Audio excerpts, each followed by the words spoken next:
Hey friends, welcome to the Swing My Heart podcast with your host, Kristen, Nicole, and Hannah.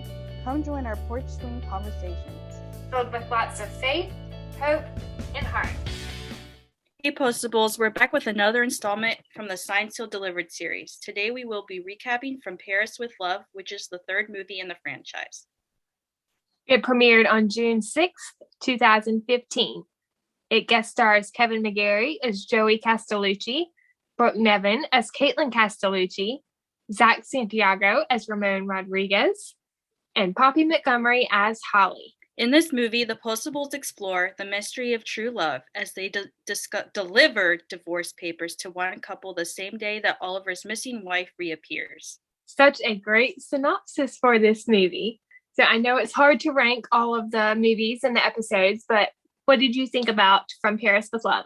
This one, I feel like this is a really important one in the series because I feel like it really, jumpstarts the rest of the series. First off, we started with a pilot movie and then we watched the next 10 episodes and then the Christmas movie. But I feel like there's a lot of things in those first 10 episodes that are really mentioned, but we don't quite know, where they're going to go. And I feel like this movie really is the start of a lot of new relationships, and it's also kind of the end of some other relationships that we hear about. So I would definitely rate this one a 10 out of 10. I think it's really good, and I think it's really important to the rest of the series. I could not agree with you more. I think that it is definitely one of the most important movies in the series, and I would rate it a 10 out of 10 as well. So to start off the episode, do we want to talk about Joey and Caitlyn first and their story? Yeah. Well, when we're talking about Joey and Caitlyn, I think, well, as you mentioned before, I think the first thing to mention is I feel like it was so cool to be able to see these actors in these roles. Kevin and Brooke, I feel like they had such great chemistry. As a huge When Calls the Heart fan, Nathan Grant is one of my favorite characters. So it was really cool to see Kevin. This was before When Calls the Heart came out. And so at the time when I first watched this, I actually didn't know who Kevin was. I don't think I'd ever seen him in anything. So I think it's really cool going back all these years later, now that, he's been more established on Hallmark, to see that, I think this was his first role ever on Hallmark. So it was really cool to see him in one of my favorite series and to see how he's grown since then. And Brooke too, I think she's a fantastic actress as well. So I think it was really nice to see the two of them paired together in this movie and to see their characters. I think when we're talking about Joey and Caitlyn, when the story starts off, we see flashback of them getting married and how, their love story started. And we eventually learn more about how they met and how their whole story comes about. And so I think it was really cool to see that at the time when we first see the character of Joey, we see that he's kind of has a limp. He walks with a cane, and then we kind of learn a little bit about his wife and how she's away. And so I think it's a really cool story. So right out of the gate, the first thing we see in the movie is Caitlyn. She is eating dinner at this restaurant, Donatello's, and she's looking around, and I guess she had asked to speak to the manager, the owner, which is Joey. We see Joey walk up to the table, and I have their dialogue written down right here in my notes. He says, "Hi, did you ask to speak with the owner?" And Caitlyn's like, yeah. And then Joey says, "Is there something wrong with the food?" And Caitlyn says, "No, it's great looking. Great eating the food. The food is good. I just had a few questions about Donatello's." And then Joey says, "Are you a food critic?" Caitlyn says, "No, I write a blog about being single and 30 and unemployed and miserable." And then Joey says, "I don't allow miserable at my place." Classic. I love it. Classic. I loved their meet cute moment. Oh, yes. What a way to meet. Banter. Yeah, definitely. 100%. And then skip ahead to the flashback of their wedding. I wrote in my notes, Joey and Caitlyn got married with 3 exclamation points. And then I wrote that I loved their wedding reception, even though it was brief. It looked like it was a beautiful wedding. Mm-hmm. I kind of wish we would have got to see like everything leading up to that. Like I would have loved to see him propose. Like Yeah. you could have just put like a little snippet, like, okay, they start dating and then okay, he proposes and then they get married. I mean, I know that's not really what this was about. I mean, I'm glad we got to see when they first met because that really kind of set the tone. But I think it would have been really cool to just see, that little like proposal moment. I think that would have been really sweet. But it is really nice that we got to see like a part of their wedding in the reception because I feel like that definitely like made it more real. And it's always nice to see weddings. I love weddings. So it was really cute to start off the movie with kind of seeing that like little flashback and to just see them be happy before everything happened. So yeah, that was a sweet moment. I do too. Yeah. And SSD is great with their flashbacks and montages. So it definitely would have been nice to see a little montage of Joey and Caitlyn, but I'm happy with what we saw. Yeah, same. Definitely. And speaking of the wedding reception, I loved Caitlyn's line, her toast at the reception. She says, life can surprise you. I always thought that I'd be a journalist or a stand-up comedian or the patron saint of unmarried female bloggers, but I never thought that I would ever be Italian or so happy. And then she says, forever. And then Joey says, forever. Mm-hmm. Yeah, that was definitely a little sweet moment there as well to just see how it's one of those things where it's like it was very unexpected. Like she wasn't expecting that. And I feel like the best things in life often are unexpected. The things, we would have never thought possible. And so I feel like that was a really sweet little moment there to just show how happy she is and how much she loves Joey and to just see, him respond back to that as well. That was sweet. Yeah. And I didn't think about it until just now, but the forever line kind of reminds me of the theme of forever that was in the vows we have made. So I don't know if that was a callback. Mm-hmm. It could have been. I just thought about it. Definitely. Well, I think it just also, it even like, skipping ahead to, the end of the movie, it kind of ties in the whole movie together with at least Joey and Caitlyn's story and how when you say forever, it means forever. Yeah. So I feel like that's kind of like a nice little nugget there at the beginning of the movie. It's kind of a little foreshadowing moment there for them. So I thought that was sweet. Definitely. The next scene we see is the DLO in, the postables. And they're just getting to work. They're just settling in for the day.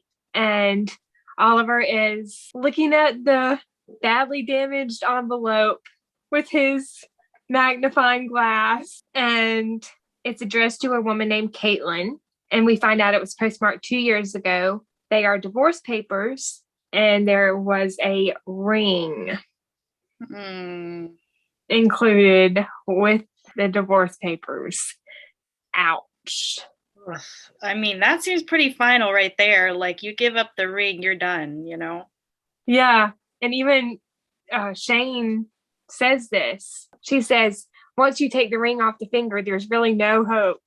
And then, Rita starts to, cut her off like, no, don't go any further. Right.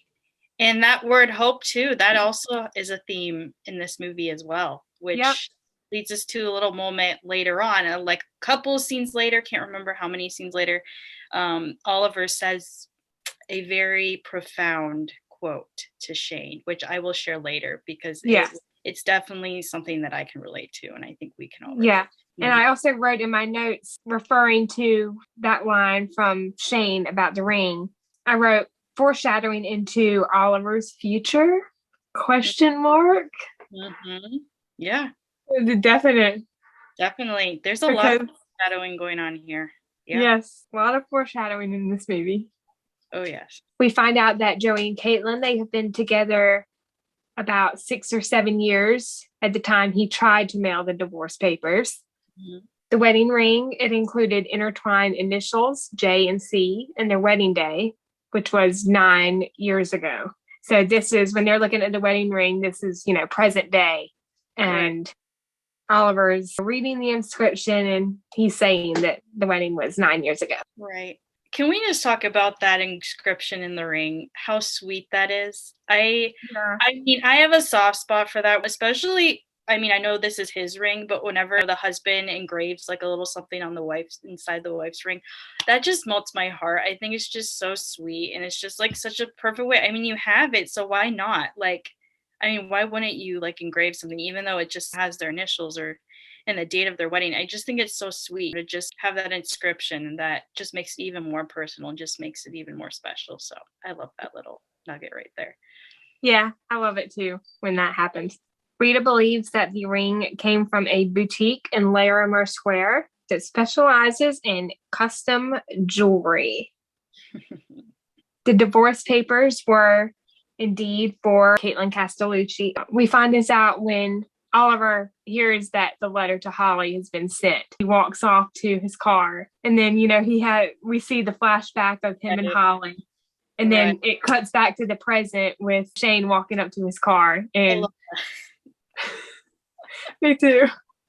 I love scenes like that when they kind of like tie both scenes together in such like a really cool way. Just like the cinematography of like how it completely switches like from his flashback to present day. I love that.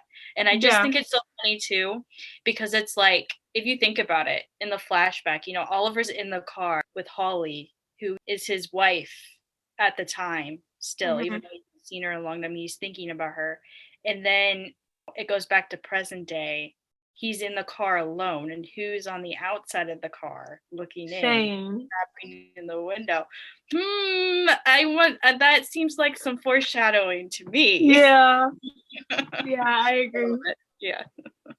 So the next scene with Joey and Caitlyn's story is Shane and Oliver at Donatello's, and they're having their dinner, and Joey walks up and he starts talking to them, and he's asking them questions, and I think he said something about, we have our good days and bad days just like a marriage, and Oliver says something like, I can understand that. And then, you know, he sits down and they start talking more, and Joey's conversation that he has really makes me cry, hearing him talk about his and Caitlyn's story. I have most of what he says written down. He says, for the first few years, things were great. Then the recession hit us hard and we almost lost the place. But Caitlyn always found something to cheer them up and make him laugh. And then this is a scene, you know, when we see them at the comedy club laughing and having a good time. Yeah. Joey says that they worked 6 days a week just to keep it together. They decided to wait to start a family, but he was really the one that made the decision, thinking it would be best. And when they finally felt like they were ready, the doctor said that she couldn't, which that really broke my heart, you know. Struggle of infertility. Even though I've never experienced it, it still is heartbreaking. Yeah. I mean, if you think about it, running a restaurant is a lot of work. Yeah. Like, you're like on the outside, you know, you don't realize how much work goes into running a restaurant and how much you have to work at that. And so like, I don't blame him for wanting to wait. I mean, it makes a lot of sense. That was their income at the time. Yeah. And also, I mean, at the time they were newly married. They needed some time to, you know, figure out what their life was like with running the restaurant and just getting married and spending that time together. So like, I don't blame them, but at the same time, I could also imagine that maybe there's also those questions of what if we hadn't waited, you know, maybe she wouldn't have had this issue at the time, you know, maybe it's something you just went along as she got older, who knows. But definitely like just putting yourself in that situation to just be like, wow, like, you know, that can definitely take a toll on a marriage. Not just the fact that I'm sure 6 days a week, you know, working at the restaurant could also, I'm sure that definitely puts a toll on a marriage. But then adding in the fact that, you know, they want to have kids and then they find out that they can't, that also just adds to it. So yeah, definitely a hard situation there for the two of them. Yeah, I agree. After he shares that bit of information, he shares that once they found out they couldn't have kids, they just drifted into their own worlds. He could see that things were starting to fall apart. She started going out Monday nights which is the night that they're closed. He'd stay home and watch football while she went to the movies with the girls. And then I wrote in my notes, or so he thought. Mm-hmm. And then Joey saw a text come through one night on her phone from a guy, Ken, saying, "You were incredible last night." So what were your first thoughts on this text message? Did you think that she was like cheating on him, or did you think it was just, a misunderstanding? Like not what we thought. Yeah, I mean, it's been a long time since I saw this movie for the first time. I think I saw it around the time when it first came out, so I can't remember what my initial thoughts were, but I feel like it's probably one of those more situations where it's like, okay, this is probably going to be, one of those situations where it's a misunderstanding. It's not what you think it is, because it's almost always that way. Like, it's never as it seems. It's very easy in that situation, especially if they're married and he sees a text like that from a man. He has no idea who this man is. He has no idea what they're talking about. I mean, I can understand, especially if they're drifting apart, I can definitely understand why he would have thought what he thought about that. Because, I mean, what are you going to do in that situation? Yeah. I mean, of course, he's going to jump to some conclusion. I mean, if I was him, I would have given her the benefit of the doubt first, and I would have talked it out with her and said, hey, like, what's going on with this? I mean, if I was in that situation, I don't know if I would be able to keep it to myself like that. Yeah. Like I would have been like immediately like, okay, what is this? Like, I need to know, Yeah, I can understand why he thought that, but at the same time, I wanted to tell him, in my mind, I was thinking, I wanted to tell him, don't assume, Joey. Right. Don't assume. Right. Exactly. Yeah. Yeah. And especially like that's his wife. Like, like I'm sure, like I couldn't imagine being in that situation. Yeah, I couldn't either. The next thing I have in my notes, he's continuing to share the story. He says that he followed her one Monday night. She walked in alone, but that's not how she walked out. He saw her giving another guy what looked like a kiss. At first, I thought it was like an actual kiss on the lips. Did you think the same thing as me? Like from the angle, like the camera angle, it makes it look like. I mean, the angle definitely makes it appear as if that might be what's going on. But at the same time, like I said, it's also one of those situations where things are not always as they appear. Yeah. And I mean, like I said, I can't remember what my initial reaction was. Yeah. So like knowing what I do know now, of course, I know that, it's not what it looks like. Yeah. But I can definitely see what, like, if I was somebody who was just watching this for the first time and I didn't know, I mean, I might definitely be in the same boat as Joey. We're like, okay, like that just happened. Yeah, the first time I watched this, I was kind of thinking, would she actually kiss another man? Yeah. Yeah. I mean, this is her husband. I mean, I know there are people like this, but also this is a Hallmark movie. Yeah. I seriously doubt. And also, this is Signed, Sealed, Delivered. I seriously doubt that would happen. Yeah. Yeah. Oh, yeah. Continuing on with the story again, he says that he just wanted to get it over with. So he had the divorce papers drawn up. He waited a while and he went back and forth between whether he should send them or not send them. And he almost mailed them, but he couldn't. But then, he actually did mail them, but it was accidentally because he got in a fight trying to stop a carjacking, which is how he injured his leg.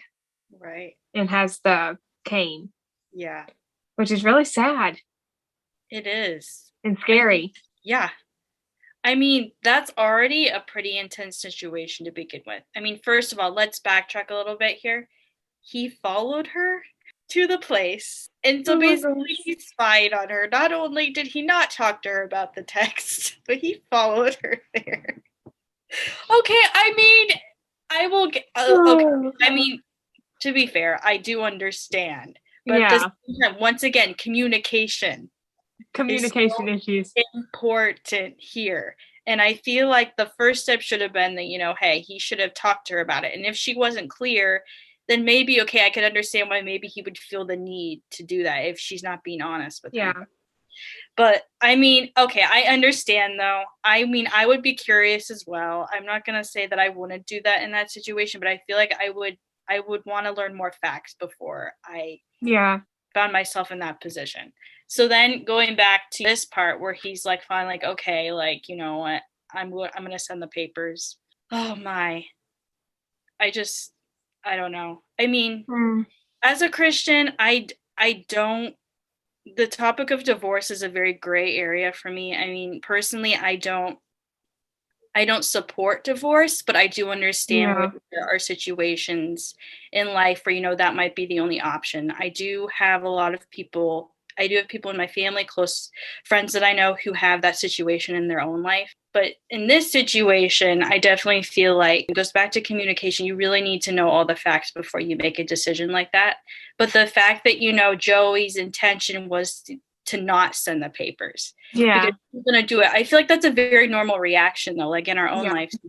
Sometimes we get to that point where, you know, something hurts us so deeply that, you know, we want to act on that hurt. We want to do something about it to make it go away. You know, we want to take action. And I feel like in that moment, that might have been, you know, his way of trying to take action because he couldn't deal with what he'd been going through anymore. Because, you know, he has this hurt that he has because, you know, they can't have kids, and then stuff is going wrong at work. And then, you know, him and his wife are drifting apart. And then he sees these texts and he's like, oh, wow, okay.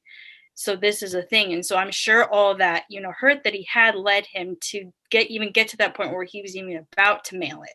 But the fact that, you know, he wasn't going to, and the only reason he did was because he saw something happening around him and he decided to, you know, go and help and put himself in this dangerous situation to go help somebody else. I mean, that's definitely a sad thing because first of all, he's about to mail these divorce papers with his ring inside of it. And then he decides he's not going to, but then he, you know, sees something happen and he runs to go help. And in the process of that, he does send the letter. And in the process of that too, he also gets hurt himself. Yeah, he even said that the carjackers, they beat him up really bad and he almost died, which is really scary. Yeah. I mean, how much more can the guy take at that point? Like, the poor guy, you know? Like, man, I mean, I definitely feel for the guy. I really do. I mean, like I said, we do got to give him credit, though, for not intentionally sending those papers, because he did realize that, you know, no, this is not okay. This is not the way. I loved how he mentions Caitlyn had walked into the hospital, you know, 2 years ago and never left his side, you know, to take care of him, which is really sweet. Yeah, definitely. I mean, it just shows how much she loves her husband, you know? Yeah. I mean, when you get married, in the vows, you say till death do us part. And, you know, she definitely portrayed that in that situation, even though he didn't, you know, end up dying, but she was there for him. Even after everything he went through, she was still there for him. And the fact too, for him to just be able to see that on his side and how he was about to do what he was going to do. And then to see just how much his wife loved him and how much she was there for him. I just think, I don't know, that's just such a beautiful thing. That's just such a good example of, like, that's what marriage is all about. Yeah. And speaking of, you know, what you were just saying with Joey, he says that they got their marriage back and he never told her that he knew what she did. He forgave her and moved on. Right. Forgiveness too. That's a really important thing as well. The ability to forgive, even though, you know, I still feel like he, you know, should have had this conversation with her before, but the fact that he was just willing, you know, to walk away from that and to say, you know what, no, I love her. I forgive her. I mean, even if what he thought she did, she didn't do, he still forgave her anyways. And so I think that's also a beautiful lesson as well, that the power of forgiveness. Yeah, I totally agree. So skipping forward a few seconds, Oliver decides to let Joey figure out what he wants to do with the divorce papers, which I thought was really nice of him to make that decision. But they were left at the DLO, so they weren't able to be placed in Joey's hands to see fit what he wanted to do with them. And then, you know, Rita and Norman show up and they're like, you left these behind. And I'm just thinking, oh, here it comes. I know. And just, I mean, the timing it was so off because, I mean, this happened towards the end of the movie, as we will talk about, after this, how Oliver was struggling with his own, situation that was kind of similar, which is why at first he didn't want to, give the letter to Joey. And so, he was struggling with this. And so when he finally gets to the point where he's like, okay, I understand Joey has the right intentions, he's in a good spot. It's not up to us, to be able to tell his wife this, it's up to him to do what he wants with the letter. So then when he finally gets to that point, like classic Hallmark movie, Rita and Norman, super innocent, just walk in there and say, you know what, here's a letter for Caitlyn. And of course, I mean, I will say, I do feel like this scene was a little bit cheesy, just like the way that it happened, because as soon as she gets it, Caitlyn's like, oh, what is this? And like, she opens it right there. Like if I feel like if I was in that situation, I would have maybe waited to open it. Like, I feel like she was super eager to see what it was. She was like, what is this? Like in front of everyone. I was like, oh my goodness. Like, but I mean, that aside, I think like it definitely does its job, because obviously we're supposed to see, Joey has to tell her this, what happened. So I thought that the reconciliation moment was beautiful, and it brought me to tears. It brings me to tears every time I watch it.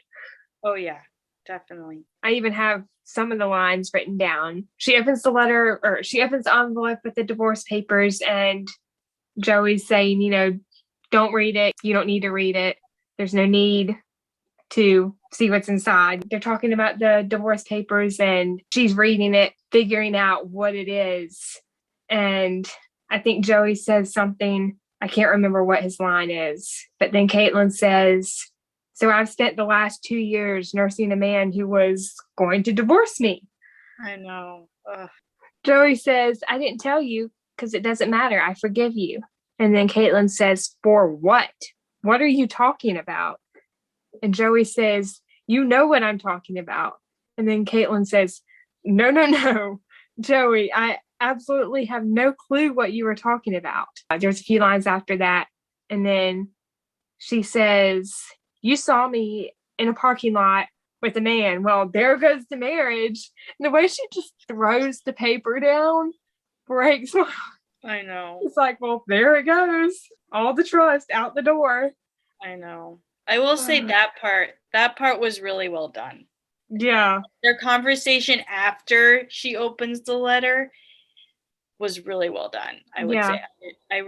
I love how, they got it all out in the open. As soon as she opens the letter, she finds the ring, she sees that.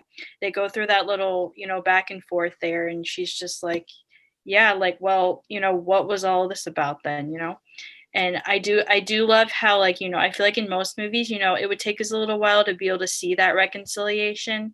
But the fact that it all kind of happens in that same scene where, they just go through all the emotions. Mm-hmm. Oh. Yeah, the realization when Joey says, you lied to me every Monday for weeks. And then it hits her like a ton of bricks. Like, oh my gosh. Yeah. This is what he has been worried about all this time. Yeah. And the man that Joey saw Caitlyn in the parking lot with is the owner of the nightclub they used to go to. And this is, her explanation of who the guy is. Right. Yeah. He was looking for new talent for the open mic nights, and she auditioned to do a comedy skit because she wanted to see Joey laugh again. Right. And then she goes on to say, I didn't want to fail at that like I failed with the baby. And Joey says, don't say that. I failed you. Kevin's acting in that scene was so well done. I mean, Brooks too, but yeah, the look on Kevin's face as Joey. I mean, just broke my heart into a million pieces. I couldn't think, there's not a better actor to play Joey for like that moment alone, to just see, because he's so good at like expressing those emotions and just putting it out there. And so, yeah, definitely beautifully played for sure. Kevin just, he gives 110% to every character he plays for sure. A few seconds later, Joey says, do you forgive me? And Caitlyn says, of course, that's what we do. And there we go. Forgiveness. Yes. And I know that we're, kind of skipping ahead a little bit, but the looks between Shane and Oliver when Joey and Caitlyn are talking about forgiveness. I mean, Shane because of everything with right. Shane opening right the letter. Right. Yeah. Shane's look there though. Yeah. And then of course we have to mention the moment between Rita and Norman when Rita takes Norman's hand. And Norman's like, what just happened? I love him. He's so cute. He's so like innocent. It's adorable. I love those two. It's so cute. I loved his facial expression. He's like, what's going on? Hey, what? She just grabbed my hand. What? Oh my gosh. Yeah, so cute. Skipping ahead to the open mic night that Shane and Rita and Norman go to. Joey gets up at the open mic night and he re-proposes to Caitlyn, which I thought was a really sweet moment. That was really sweet and definitely unexpected too. Yeah. Because like, I mean, at first, you know, when the guy's like announcing, first he's talking about Caitlyn and you think he wants Caitlyn to go up there and say something. And then he's like, no, actually it's Joey. And I was like, oh, wait, what? Like, what's Joey going to do? I actually expected him to go up there and you know, recite something like, you know, what Caitlyn would have said. But then he just, you know, re-proposes to her and it's just so sweet. Yeah. And he gets down on his knee too, which I'm sure is hard for him now, you know, the limp and stuff. That was sweet. It's definitely a sweet moment. Yeah. I loved the surprise on Caitlyn's face when Ken, you know, the MC, said, welcome to the stage, her husband, you know, Joey Castellucci. Yeah. That was funny. And then you mentioned the comedy skit that Caitlyn had done, skipping back. I loved that scene. Like the flashback of her doing the comedy skit and like all the pasta dishes. Right, talking about all the different pastas and then she's like something like, where's like all the vowels? They're like leaving all the vowels out or something. I think something along those lines. What are they saving the consonants for? Consonants, there we go. That's it. I knew the vowels was wrong. Yes. Linguine, fettuccine. That's it. Yeah. What are they saving the consonants for? That's funny. I loved Joey's line from, you know, when he re-proposes to Caitlyn. I have it written down. He says, a few years ago, my wife started coming here because she wanted to surprise me. Caitlyn, you are the most amazing woman in the world. You came here a long time ago to learn how to make me laugh. And I'm here tonight to make you a deal. If you'll put this ring back on my finger, I promise you I will never take it off again. Caitlyn Castellucci, will you marry me one more time? And then Caitlyn says, yes. And then there's a pause. And she says, you know, a funny thing happened on the way to our divorce. We fell back in love. So sweet. We'll talk about this a little bit later, but Shane's realization of what that could mean. Yeah, because a certain someone's having a dinner with a certain wife at a certain place. Yes. That exact moment. Yes. Speaking of Shane and Oliver, do we want to get into our segment about the two of them? Oliver? Yes. Yes. Let's do that. So the first scene we see of the Postables, Rita and Norman and Oliver, they're already there getting situated for the workday. And then Shane comes in and Oliver is asking, you know, about her birthday. Shane says that her birthday is coming up next Monday. And then this is all in the process of her talking about how freezing cold it is outside. And I love her line when she's about to, you know, take off her coat. And she says, you'll freeze your... And then she pauses. And then she's like, crown off. As she's looking at Rita, who has her Miss Special Delivery crown and sash on. Nice save there, Shane. Yes. Then we get the moment with Oliver helping Shane take off her coat as he's singing When It's Springtime in the Rockies. I love how he sings to her. He's like, when it's springtime in the Rockies, I'll be coming home to you, little sweetheart of the mountains with your bonny eyes so blue. And then those smoldering looks between the two of them. Oh, man. So sweet. You can tell that the feelings are really starting to come to the surface now. Oh, yeah, definitely. Yeah, I wrote in my notes, so swoon worthy. Always. Yes. There's a pause, and then Oliver says, or something like that. Then Shane says, Oliver O'Toole, the singing postal detective. In this same scene, they are opening the letter or the envelope with the divorce papers. And I loved Oliver's line as Shane is, ripping the envelope open. He says, Miss McInerney, you have a distressing habit of opening packages without my express permission. Oh my gosh. Another foreshadowing, because later we have the same issue. Yes. Can you blame her? I mean, I would be curious too. I'd be like, let's just do it. Like, come on, Oliver. The next line from Oliver in that scene that I love is when he says, the seeds of duty know not the flower, nor its blooming day. And he tells Shane it's a line from a verse he composed in high school about mail delivery. Shane says, singing, detective, philosopher, poet. I mean, where does it all end? And she's like flailing her arms and she knocks the ring out of, was it Oliver's hand or Rita's? I couldn't remember who was holding it at the time. I can't remember either. It's a good question. But, one of them is holding it. I think it's Oliver. And Probably. She knocks the ring and it flies across the room. And then, Norman dumps the mail. Poor Norman, who's oblivious to everything that's going on as usual, just dumps it in there innocently, and they all yell at him. And poor guy. He's like, "What did I do?" I know. What did I do? Shane found Oliver's letter to Holly, and then I wrote in my notes the flashbacks and the rooftop scene. That scene made me cry. I know. Seeing how upset she was finding the letter to Holly. Mm-hmm. I think Shane has definitely at this point already fallen really hard for Oliver.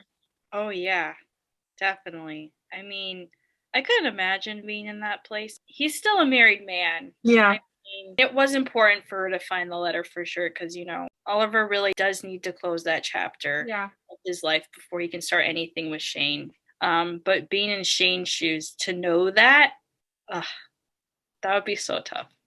Yeah, just her realization that her realization of, oh wait, this probably is never going to happen now because of finding a letter. Yeah. The next Shane and Oliver scene I have in my notes that I loved is their conversation at Rita's ribbon cutting and her complimenting him on his speech. That was a really sweet moment. That was really sweet. And if also during that moment, this is talking about that quote on Hope that Oliver, the porch swing. I have part of her line written down. She says that when she was little, she had an old-fashioned porch swing. She used to swing on it for hours all summer long. In November, before the first snow, it was taken down and put into the garage. And a few months later, she'd be walking home from school, and there it would be. She always knew when the swing was back on the porch, spring was almost here. Right. I have Oliver's quote written down. Oh, I do too. Yeah, you can read it. Yeah. Okay, if this is the same quote, it was in that conversation when they're talking about the winter and how Oliver says, I believe a winter like this allows us to find hope in the smallest of things. And I think that's such like a beautiful line. And I think we can apply that to a lot of things in our lives. Like, you think of the seasons. And so I think that's such a beautiful thing to remember that in winter, when things can be so dark, it does allow us that chance to really look for those little seeds of hope because there is always hope. And if we apply that to our own lives and how God is always there, and oftentimes it's in the winter when we draw closest to him because we really can see our need for him in those moments, especially, and to just see those little seeds of hope and how after every winter, spring comes, as what Shane was saying in the porch swing, and that metaphor again. And of course, we love the porch swing in this podcast.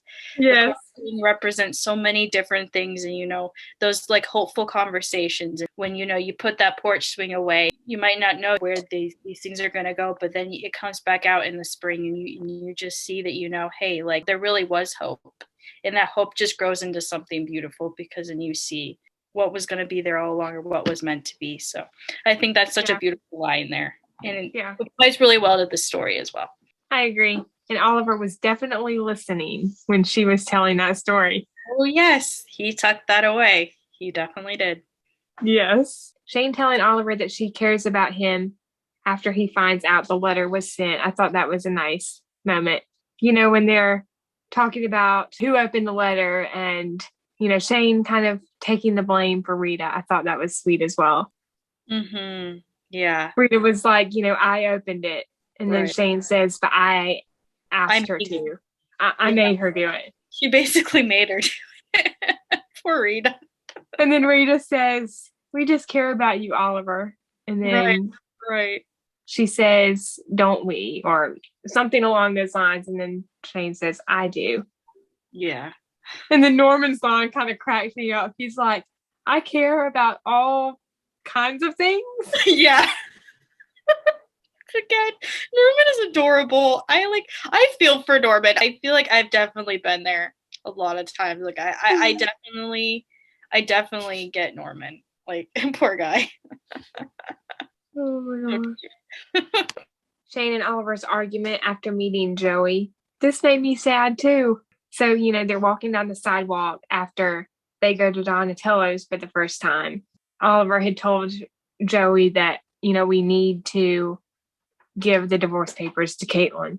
I have part of their conversation written down. Shane says, you're a lot of things, Oliver O'Toole. Opinionated, a perfectionist, basically a human antique, but I never figured you for a hypocrite. Oof. And then he's like, I beg your pardon. Shane throwing it down. And I kind of love how some of the words she used were brought back up in vowels. Right. She called her mother opinionated. And in the conversation Sharon had with Oliver, there was a term used that Sharon said. I can't remember what it was. Do you remember? It was something similar to a human antique. I'm blanking on that too. I can't remember. But anyway, I loved how some of those terms were brought back up. Yeah. Yeah, that was pretty cool. And also it also ties back to what Shane was saying about Oliver in the beginning, and how he's like all these things. Yeah. But now she adds an hypocrite. Yeah. Obviously, because she's hurting. Yeah. She's not too happy about what's going on there. Yeah. Oliver says, I beg your pardon.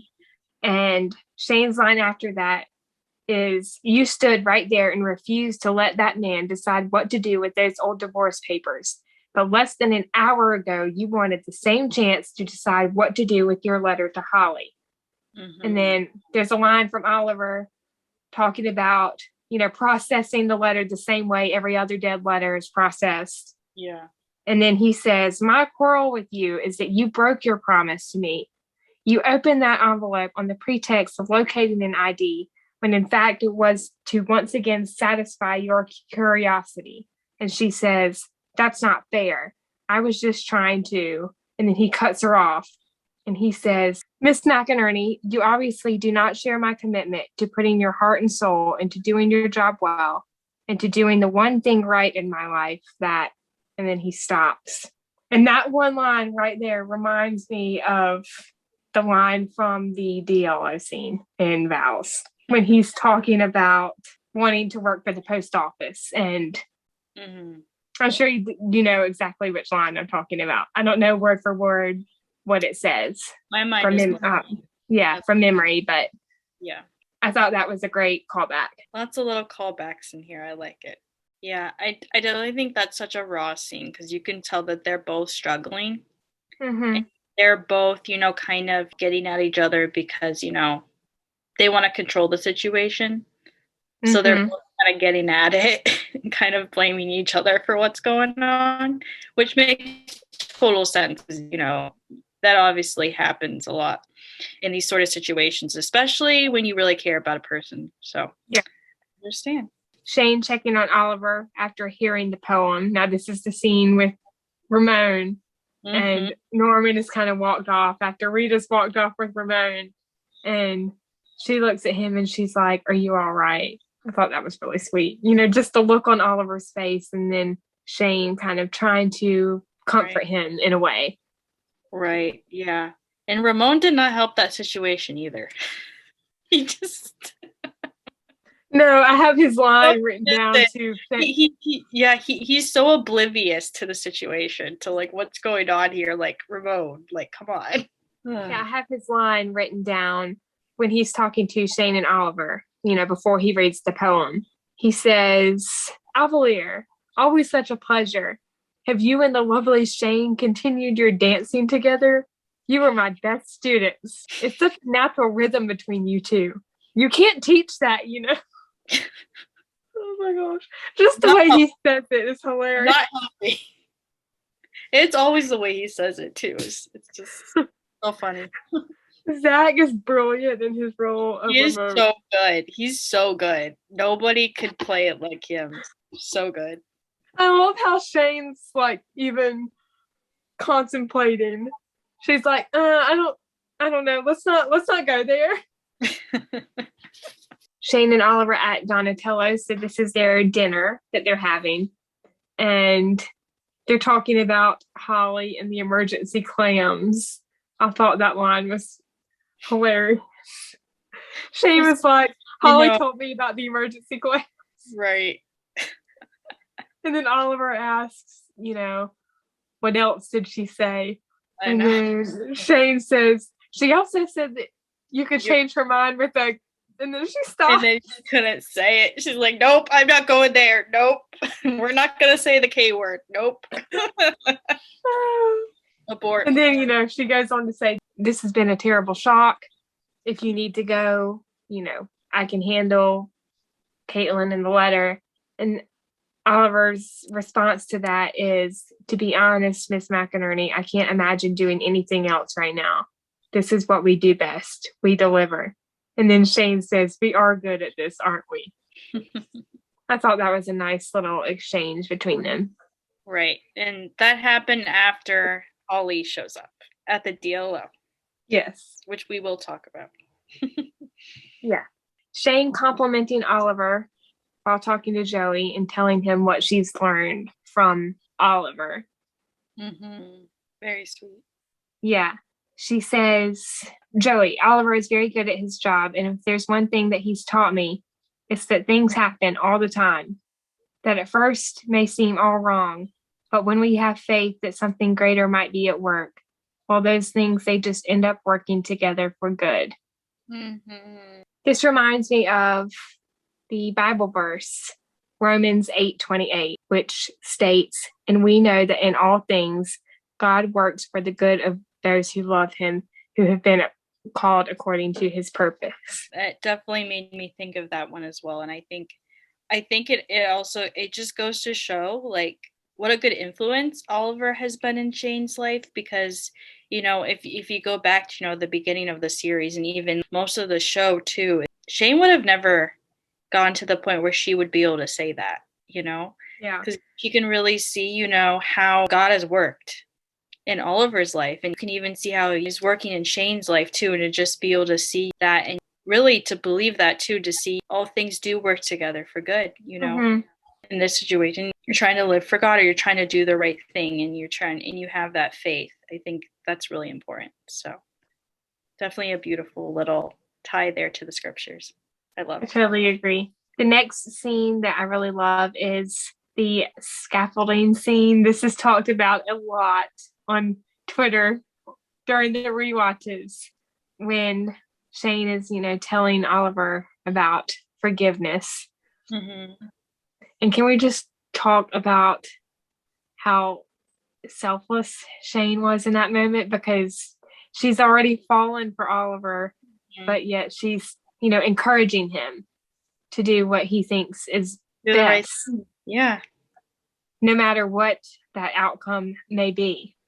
Yeah, definitely. I mean, that shows tremendous character growth on her part too, to just see her get to that point where she's like, you know what? I need to do what's right for him. And also what's right for herself too. She really, she needed to be able to take that step where she needed to let Oliver do the right thing. Mm-hmm. I mean, that's not easy to do, especially when you fall in love with someone. I have most of the dialogue written down from that scene. Shane asks Oliver, do you know what you're going to do? And he says, I'd like to do the right thing. Shane says, you always do. Oliver, no, I don't. I waited more than a year to write her a letter because and then there's a pause and he says, there is so much I could have done and I didn't. And I don't know why. Shane says, because it hurt. It froze you up. You're like the snowman I saw in the park on my way in this morning. And he's just stuck there, left behind by someone who made him that way. All he can do is wait for the thaw before he can change. And Oliver says, but then he melts. Shane comes to the realization that Oliver has not forgiven Holly. She says, you haven't forgiven her, have you? And then there's a pause, and she says, forgiveness is doing the right thing, Oliver. That has to happen first, and then you'll just know what to do next. And then Oliver says, you are surprisingly good at this. And then Shane says, well, I learned from the best. Some singing postal detective philosopher guy who believes in spring and doing the right thing. And then she's like, spring thing. Gotta add a little bit of humor to a very serious conversation, which is also a very sweet conversation. Yeah. I think it really gives us a lot of insight into what's going on internally. Yeah, I agree. And both Eric and Kristen's acting in that scene was very well done, but Eric's especially Eric is another actor who really can act with his eyes. Just the facial expressions broke my heart. Definitely. He really, turns on the emotions, and he's very good at it, and it's very believable. Very well done. Totally agree. Shane seeing Oliver and Holly kiss, not knowing it's goodbye. Oh, this scene. Yeah. The way she shows that emotion, seeing Oliver kiss Holly is really well done. Definitely. And I believe, I could be wrong on this, but I believe it's been said when they were filming that scene, Kristen wasn't actually looking in a window, at Holly and Oliver kissing. She was staring at a wall. I don't know if you've seen that tweet before. I think Alameda and Downing tweeted it. But it makes it like it makes it even more like real in that sense than to just see how good of an actress she is. Mm-hmm. Yeah. She can put that emotion on looking at a wall. Yeah. I believe Shondell from Alameda and Downing, the blog, I think she's the one who has tweeted that before. That little nugget of information. Shane quitting the post office for good. That's another scene that made me really sad. That scene, that's like definitely probably one of my favorite scenes from the whole movie, because I just feel like everyone's emotions are so raw in that scene. And I mean the moment there in the post office or in the DLO with Shane and Rita and Norman, and how they see that she's about to leave, and just the emotions in that scene is just so heartbreaking. To just see how much they all love each other and how close they've all become, that just breaks my heart. But that scene is just so beautiful and so well done, and I love all the conversations there, especially the little moment with Rita and Norman that happens after Shane leaves. Oh, we'll talk about that, because that's I have the dialogue for that written down. But I love how Shane takes Oliver's favorite letter opener, but she leaves her Dark of Night award. I didn't even think about that, but that is true. I mean, it shows what matters to her, She takes a piece of Oliver, but she leaves a part of herself. And that's a pretty big part of herself too. I mean, yeah. Come on, yeah. Going back to, Shane and Rita and Norman's conversation when, she's telling them she's quitting the post office for good, and Norman says, how can that be good? I think there's a few lines after that, maybe one or two. And then Rita says, wait, I don't understand what happened. And Shane says, nothing finally happened. And then she says, don't let nothing happen to the two of you. Oh my. I just want to cry every time I watch this scene, just the emotion. It's a bittersweet scene for sure. Definitely. Yeah. Oh, okay. I remember the line now. She says, this is not how I wanted to say goodbye. And then I think Rita says, wait, I don't understand what happened. And then she says the line that I just mentioned. And she says, don't let nothing happen to the two of you. And then she gives both of them a hug. And then Norman says, what about the postable? And then Shane says, Norman will always have the postables. We'll always have the postables. Mm-hmm. And that's another little thing that was also in Vows, at the end of Vows. Yeah. That reminded me of that scene. Yes. We are forever the postables. Forever the postables. And again, the word forever too. That's a nice little thing there as well. It all ties together and I love it. I didn't think about that. Martha's weaving throughout this series is incredible. It is. She's a phenomenal writer. So good. I don't think I'll ever not be amazed by that. I know. Me too. The last thing for Shane and Oliver I have on my list for this movie is the Porch. Yes. One of the best scenes in the whole canon. Right, which I definitely have some quotes here from that. I have a few written down as well. In my notes, I wrote down Oliver bought Shane her own porch swing for her birthday with like 4 exclamation points. I know. That is just such a cute scene. Well, first of all, it's late at night. Like Shane, 2 a.m. Yeah, Shane is walking back. She's just quit, quote unquote, her job at the post office, at the DLO. She walks up with a box in her hand. And she I love how she's holding the letter opener. I know. She grabs Oliver's letter opener, walks up there, sees that it's Oliver. And she's like, Oliver. I know. And it was so funny. And it was so funny. And I love what Oliver says. They like talk a little bit. And then Oliver says, being dispatched with my own letter opener. Now that's poetic justice. I just thought that was so funny. Dispatched and poetic justice. Yeah, I just love. She's like, Oliver, what in the world? And she walks up the steps. They have this conversation about the letter opener, and then she walks over to sit her box of belongings on the ledge or the railing, and she's telling him that she quit the post office, and he says something like, no, you haven't. And she says, yes, I have. And then I think there's a line where he says, Miss McInerney, you have a habit of self-terminating when confronted with an issue you cannot control. Right. I mean, I relate to that. I definitely relate to that. It's totally understandable. I mean. Oh, and then she's like, well, I'm really going to do it this time. And then she starts walking to her door. It makes me sad that just the banter, just kind of like what they're saying, kind of makes me. Yeah. And laugh. I love how like real Oliver gets in this scene. Yeah. He just kind of lays it out there for her. And I love when he tells her, he says, I don't think I realized what a big hole I had in my department. Yeah. Every time he says it, I think heart, because that's what he's thinking. Until you came in and filled it. And I was just like, oh. Yeah, I have the lines before that too. Shane says, it's becoming obvious that there's just no future for me with the job. Right. And Oliver says, of course there is. It just takes time to get to know each other's strengths and abilities, and to see if we have chemistry to work together. Like there was a pause. Wait. And then Shane says, well, I think I've seen enough to know where this is going.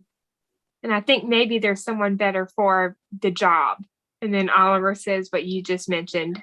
If you recall, Miss McInerney, the position didn't even exist until you came along. I don't even I don't think I even realized what a huge hole I had in my department until you came and filled it. And once again, every time I think Heart. That's what we're supposed to think too. Yeah. And then she says, well, now you know, and I'm sure you won't waste any time replacing me. Oliver says, that would be impossible. And then Shane says, well, I've made up my mind. I wish you nothing but happiness, Oliver. Both of you. And then the look of realization on Oliver's face when he's like, okay, this is what this is about. It's about Holly. Right, yeah. And then, he tells her that his wife has returned to Paris and they wished each other well and they kissed goodbye. And then Shane says, you kissed her goodbye. Why? And Oliver says, yes. And then Shane says, and that didn't, question mark. And he says, no, it did not. And Shane says, so how do you feel? And Oliver says, for 2 years, I've imagined what it might be like if it ever became absolutely clear that my marriage was over. Once all the questions were answered and I knew I would never be Holly's husband again, how would I feel? What would I do? What did you do? I went out and I bought a porch swing. And I wrote in my notes in all caps, he came to find Shane. Oh, I love so that sweet. One. I bought a porch swing. What did you do? You bought a porch swing. And then he says, is it like the one you had when you were a little girl? And then Shane says, it's better. And going back to the line when she says, so how do you feel? I love how that's the first thing that she asks him. Like, not about her. It's not about her. It's about him. Right. Yeah. And then that moment when she like grabs his hand and she's like, oh. Yeah. Yep, this is real. Real. Shane and Oliver looking at the crocus. And Oliver says, it was a long winter, but spring is almost here. And Shane says, it's coming. And then Oliver says, it's coming. Foreshadow. Such a sweet way. Such a sweet way to end the movie. Oh, yes, definitely. I just wanted to bring up for any postables that haven't already checked this out. Alameda and Downing's Between the Lines video on their YouTube channel of this particular scene is amazing. And this is the Between the Lines video. It basically has the subtext of everything Shane and Oliver are saying from the moment that she starts walking up her porch to the very end. It's really good. Definitely check it out, postables. Highly recommend. Do we want to get into Rita and Norman now?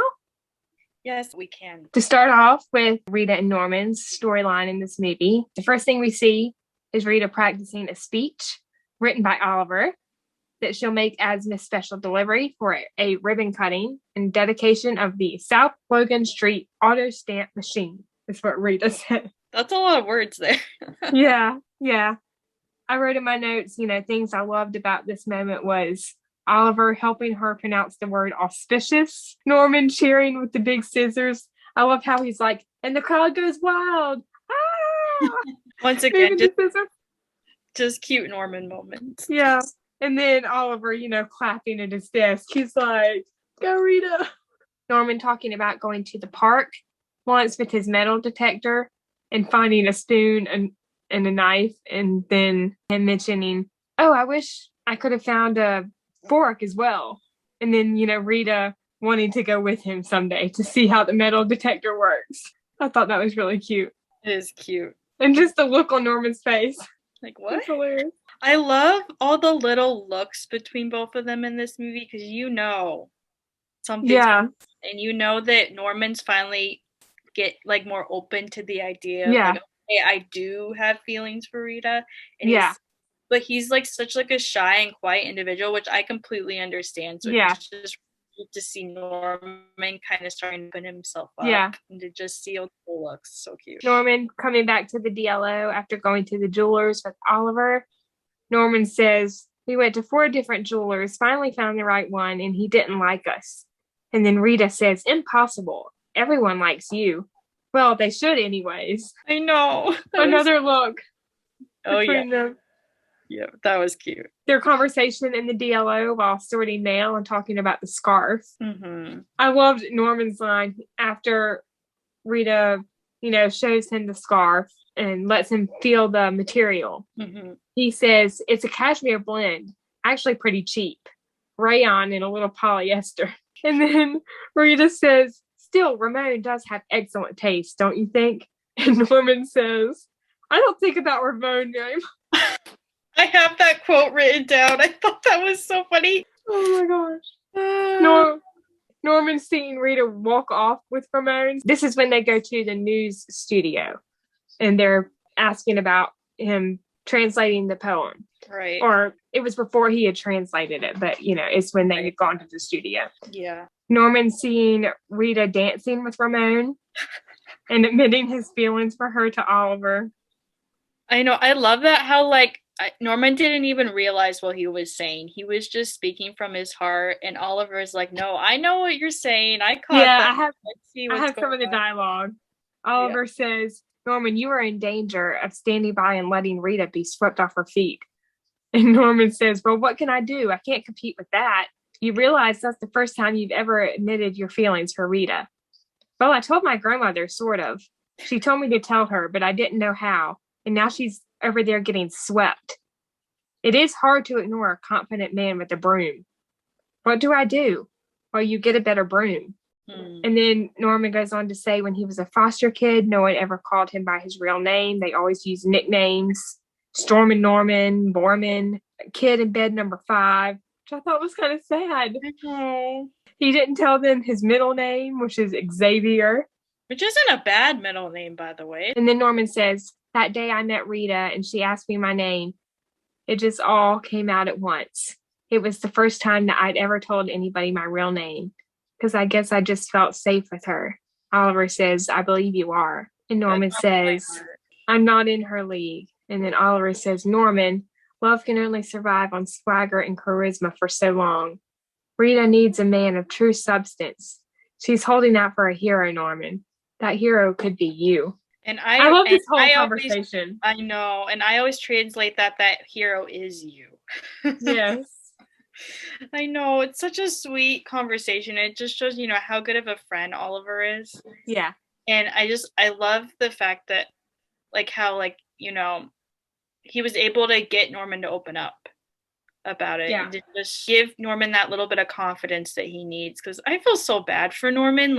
Honestly, I can really relate to him in, so much. I just feel like I've definitely been in situations like that where, I just feel like I'm not good enough, or I see all these other people, who are seem so much better than I am, or seem so much more, open, because I'm definitely a more quiet individual, someone who's kind of in the background, who doesn't always, feel like I can say how I feel. So I feel like, I can definitely feel Norman in that situation. So it's such a special thing to just see how he opens up here, and to just see, it is really important to have those people in your life who you feel like you can be yourself with, and to just see that he feels that in Rita is just so sweet. So I love that. Yeah.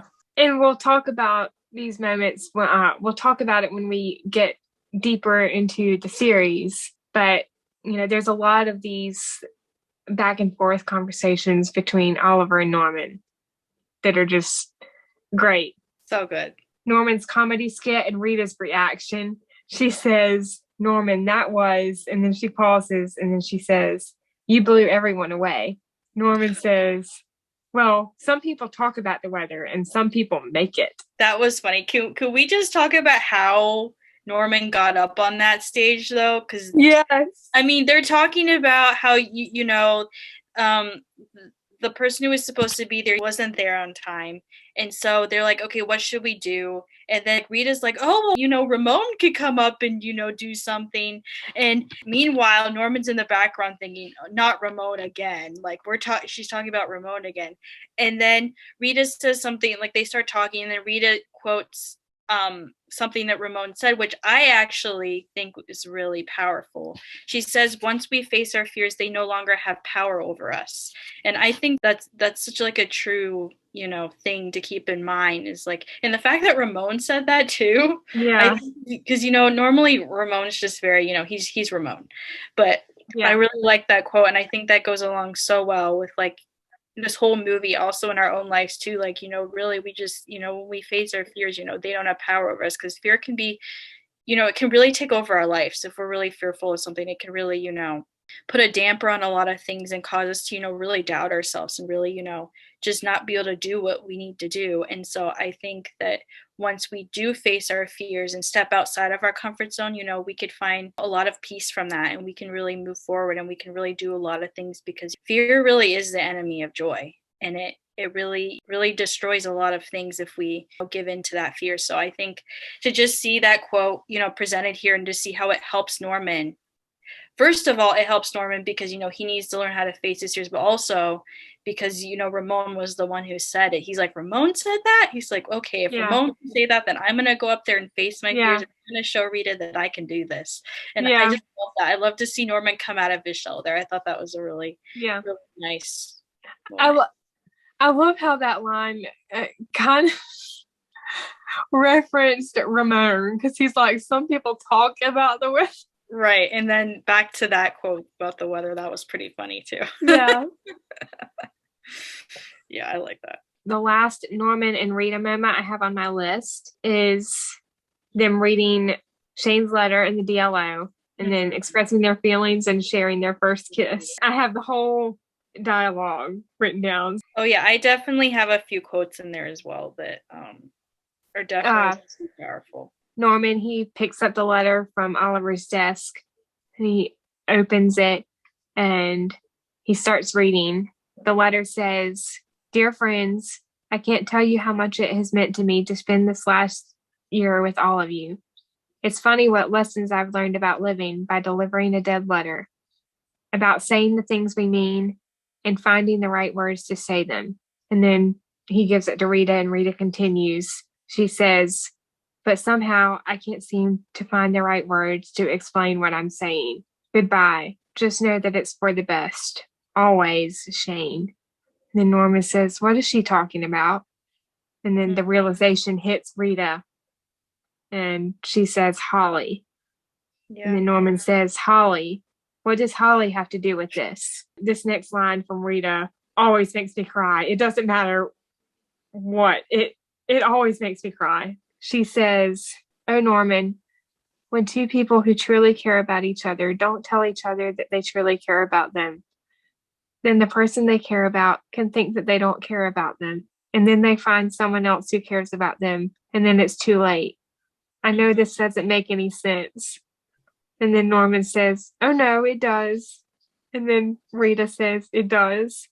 And then Norman says, "You always make sense to me, Rita." I know. "I do?" Then Norman asks, "Are you in love with Ramon?" Rita's like, "Ramon? No. I'm in love with you. I'm in love with you. Norman Xavier Dorman." And then they share the kiss. I love Norman's line after their kiss. He's like, "Are you hungry?" But he was so thoughtful about it too, like the way he thinks about it for a minute. He's like, "Are you hungry?" It's just so sweet. Just that whole line. And I really love when he says, "You always make sense to me, Rita." I'm just like, oh my gosh. Yeah. So sweet. Rita's response to his question, she's like, "Yeah." And Norman says, "I'm starving." And then the scene cuts, to the porch thing. Yeah. Do we want to talk about Holly a little bit before we start to wrap up? Sure. Yeah. Holly met Oliver in a snowstorm on a mountain pass. Holly's car went off the road and he dug her out of a snowdrift right before her car rolled off the side of a cliff. They spent the night in his Jaguar waiting for the snowplows to get through and rescue them. And, we find this out in the scene with Shane and Rita. They're reading the letter that Oliver had sent her. And one of the last things we hear is Shane saying that, he wanted her back. But at the same time, I'm thinking, I'm not so sure. Yeah. She wrote a poem about Oliver called "The Night of Snow," as Ramon says. I actually have the poem written down. It says, "You found me one night on a mountain in the dark, in the snow that only got deeper and deeper and deeper." And then, there's that line from Norman, "It's deep, we get it." Classic. I love it. And then Ramon continues, and he says, in reference to the lines in the poem, "Death whispered to me in the wind, 'Come away, come away.' But from a place stronger than death, in winter's very embrace, there you were, searching for me, calling for me. You saved my life in a world of snow. But what shall I do with my life now? now that I can see the sun. Like, what in the world? I mean, it's kind of sad if you think about it. It's like, Yeah. really, I mean, it basically is saying that really, like, he rescued her, but that's it. Like, what do I do now? It was all about, that one moment in time when they met each other. And I know it's kind of metaphorical, but at the same time, like, the way she says that, it's like, okay, you rescued me. Like, that was your purpose in my life. But what now? Like, I could see the sun. I see all these other opportunities. It's kind of sad when you think about it. Yeah, it is sad. But at the same time, I agree with Ramon when he says it's passionate garbage. Yeah, no, for sure. And that's what I'm saying, though. But, like, the thought behind why she's writing. Yeah. Like, yeah, I agree with you. Yeah. But yeah, no, passionate garbage. Yep, pretty much. The scene with Holly meeting Shane, just their dialogue cracks me up, but makes me cringe at the same time. Shane sees her in Oliver's chair, and then, Holly gets up, walks over to the refrigerator, grabs herself a Yoo-hoo, and she's like, I'm his wife, And her saying that, okay, she doesn't even have her ring on anymore. So why is she classifying herself as his wife? She's like waltzing in there and just like taking over the place. Oh yeah, I'm gonna grab a Yoo-hoo. Like, really? You're gonna grab a Yoo-hoo after all this time? Really? Oh my gosh. And then Shane, in response to that, she's like, we all thought you were in Paris. And then Holly asks about Rita and Norman. And, Shane says yes, that they still work there. Holly's asking what she does. And she's saying she offers tech support. Holly goes on to say that Oliver could use some help in that department. And then Shane says, well, he's definitely of another time. For these next few lines from Holly, she says, let me give you a tip, okay? If he goes to a restaurant and he orders clams and red wine, he's very angry. And Shane says, it's hard to imagine Mr. O'Toole ever being angry enough to eat clams. And she's like, really? And as she laughs, and she says, I guess I just have that effect on him, huh? And then she says, okay, this line. Want to know the funniest thing about him? That man can kiss. I mean, that was the problem. He'd kiss me and I'd forget every promise I ever made to myself. So I'm just thinking in my mind every time I watch this, that is way too much personal information to share with someone you just met. Or anyone for that matter. Yeah.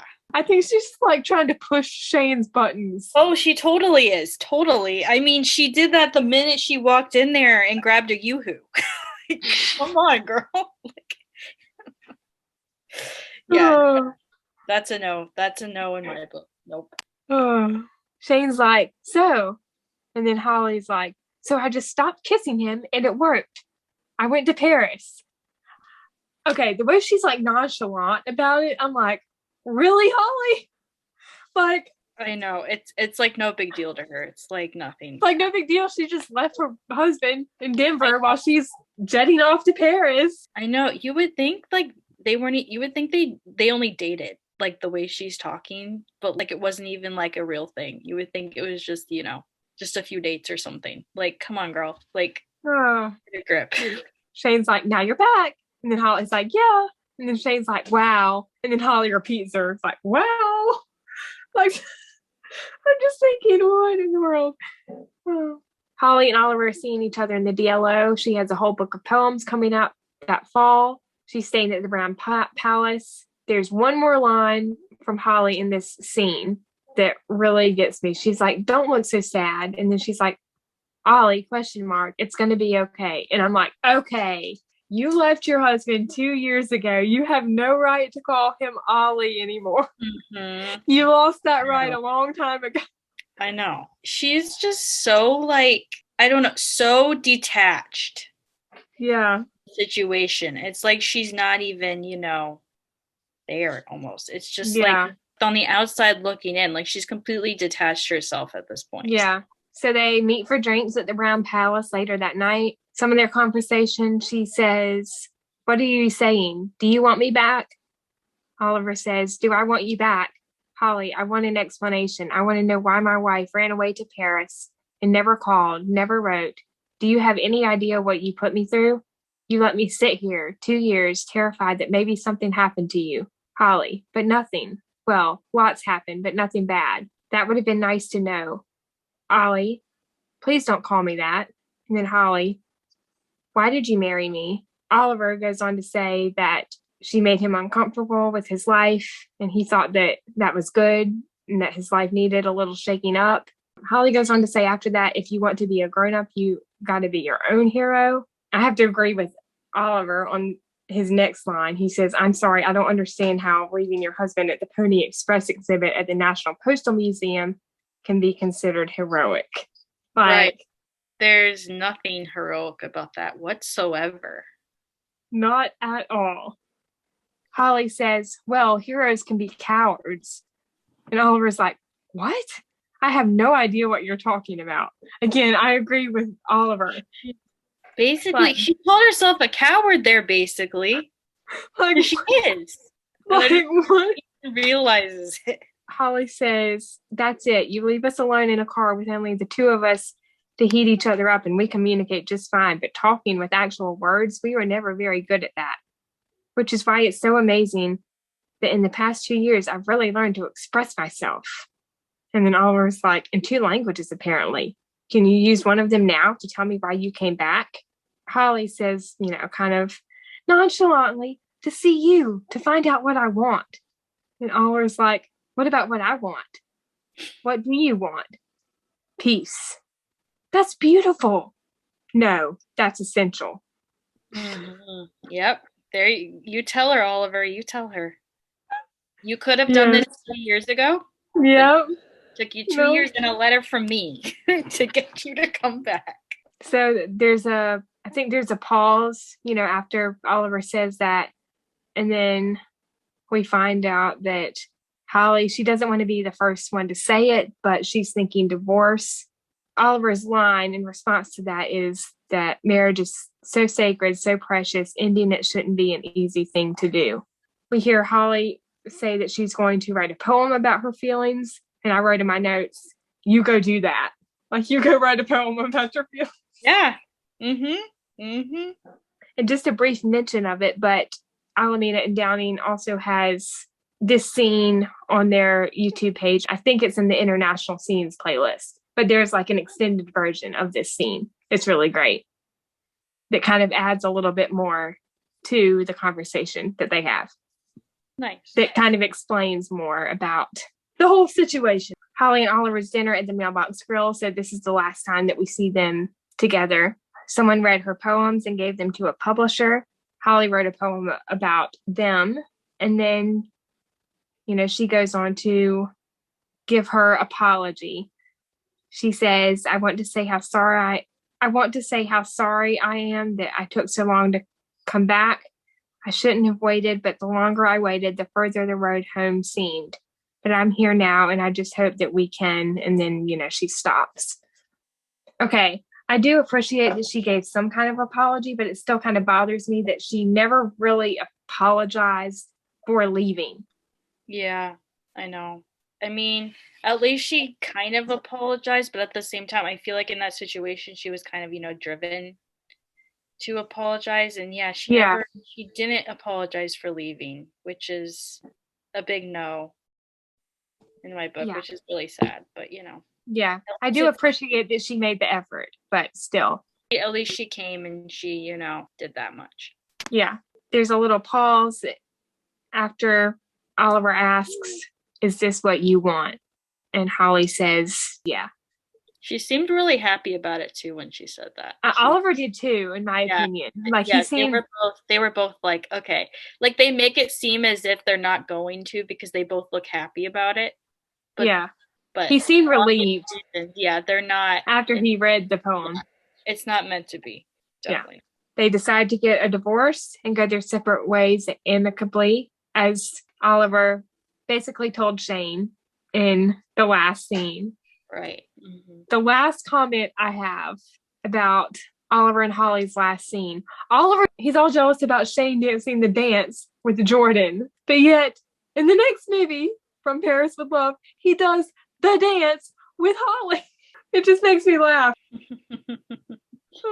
How's that for a plot twist? I know. Plot twist. Do you have any more general thoughts that you want to share about the movie before we wrap up with our trivia? I think for the most part, it's pretty much been said, just the overall themes of forgiveness and, really communicating and just being there and really just like even sacrifice, just realizing the importance of it's not about you. It's about others, loving others and staying committed. When you commit to something, you should really commit to it and really put your all into it, especially when it comes to marriage, and to really be there for your partner and to remember that, it's not about you anymore. It's about both of you. And I think it's just really, this movie just shows like so much of like what really is important, and to really take a look at that in yourself and to just realize, you really do need to do that. You really do need to see that. And so I think this movie did a really beautiful job at touching some really hard themes, but doing it in a very sweet and loving way, I would say, and just showing nobody's perfect. But if you love each other and you stay committed to that love and you forgive each other and you look for that peace and that trust, and everything will be okay, and it can turn out in a beautiful way. So I think this was a really great movie and had a lot of really beautiful lessons in it. Yeah, I totally agree. I do have a few things that I loved or that made me laugh in this movie. The first thing is the opening transition between Joey and Caitlyn's wedding reception and the postables and the DLO, the postcards. That was a neat little extra thing they added in there. I like that as well. Rita telling Oliver she remembers why she can't go to the jewelry shop with him. This is, after they had found the ring and they were going to, take it to the jewelers. And she says, I just remembered I have to sing, speak, practice my speech. I have to practice my speech. Maybe you can take Norman. Yeah. And then Oliver's line's like, Norman, do you want to go look at wedding rings?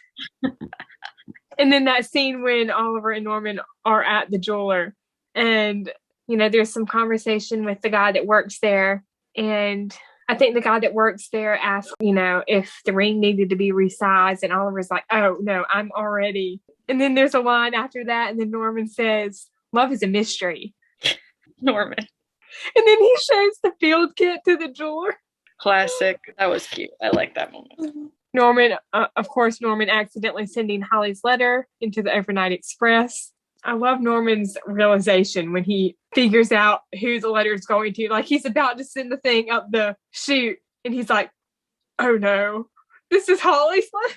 Yeah, poor Norman. Yeah. The scene when Shane is showing the video of Holly to Oliver, and she says, when I was checking for Holly's address, her name came up in a video on YouTube. And Oliver's like, on what? And then Shane's like, YouTube. It's never mind. Oliver. And Norman walks in and he's like, the whole thing's in French. Thank you. Thanks, Norman. Yeah. We needed to know that. Ramon giving his weather report, he's like, and over here we have northern Colorado, very cold. Too cold for me. Too cold for you. And then Norman's like, he was pointing at Idaho.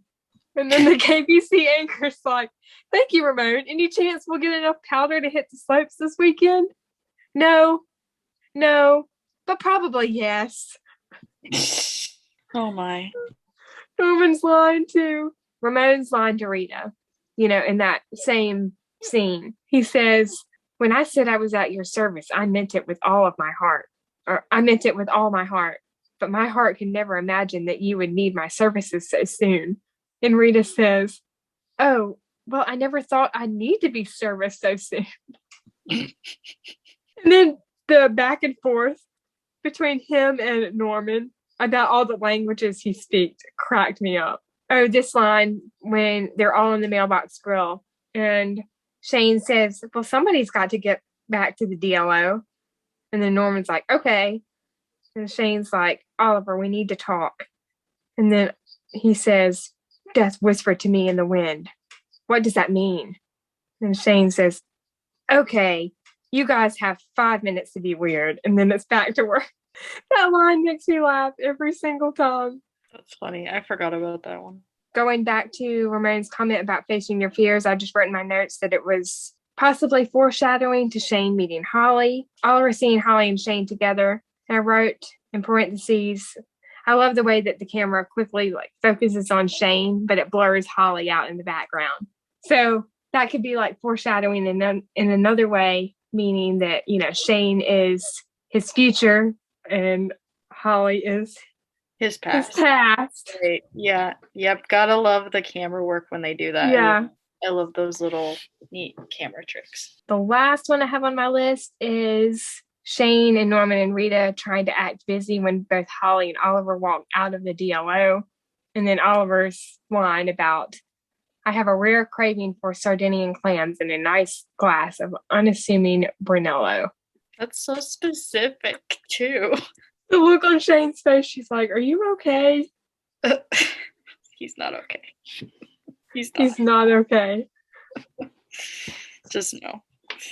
I think that wraps up our thoughts. Do you have any lessons that you want to share that you learned? I think I pretty much already covered it. I mean, I'm ready for the trivia. You are. Yeah. The lessons I have written down are a hard winter teaches us to find hope in the smallest things. Once you face your fears, they no longer have power over you. Things happen all the time that at first may seem all wrong, but when we have faith that something greater might be at work, all those things, they just end up working together for good. Peace is essential. And then forgiveness is doing the right thing. That has to happen first, and you'll just know what to do next. Good summary. I like that. Pretty much encapsulates everything we've been talking about. Yeah. So we have trivia for the Postables to wrap up this episode.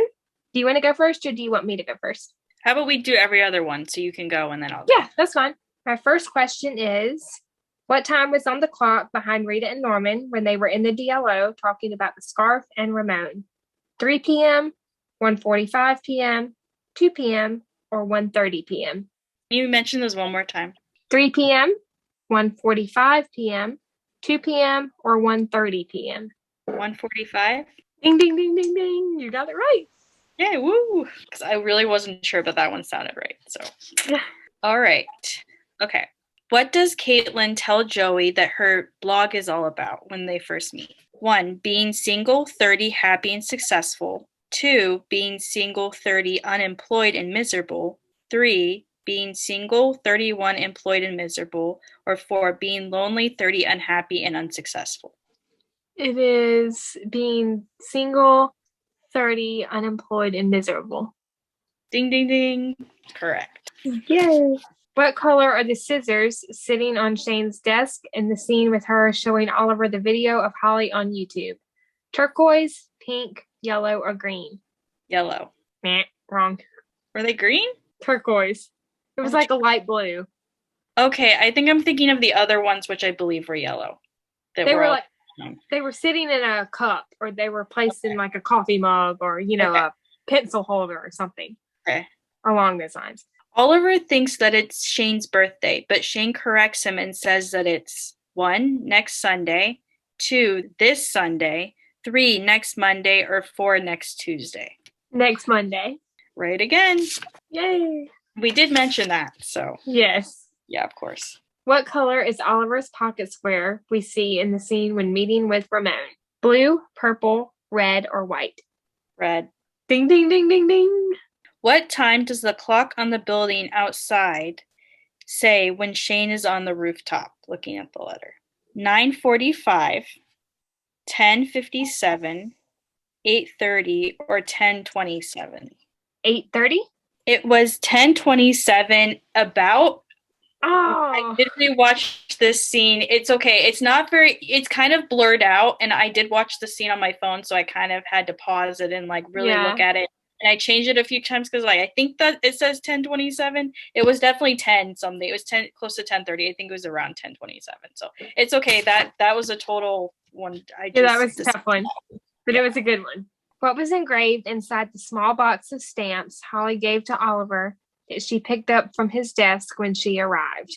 My hero, my love, or my darling? My hero. Ding, ding, ding, ding, ding. What time did Holly ask to meet Oliver at for drinks? 8 o'clock, 8:30, 9 o'clock, or 10 o'clock? 10 p.m. Ding, ding, ding. That's right. Yay. I'm actually kind of surprised that it was that late, honestly. I know. I think it would have been more like 8 or 9 at least. Yeah. But 10? Interesting.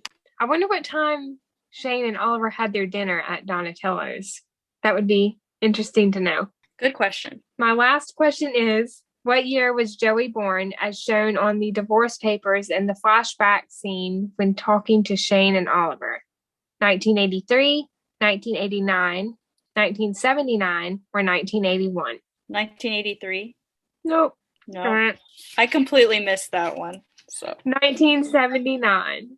Ooh. Well, yeah, I guess that would make sense. Yeah. I totally didn't catch that. What color was the tablecloth at Holly and Oliver's last dinner at the Mailbox Grill? Red, pink, purple, or white? Purple. That's correct. Good Yay. job. Good question. Some of those I actually didn't catch, so. Oh, thanks. Good job on You had that. some great questions too. Yeah. Thanks. Okay, Postables, I think that wraps up our recap of From Paris with Love. We will be back next week to recap Truth Be Told. Thanks so much for listening. We love y'all. Bye. Thanks, Postables. Have a great night or day. Wherever you are in the world.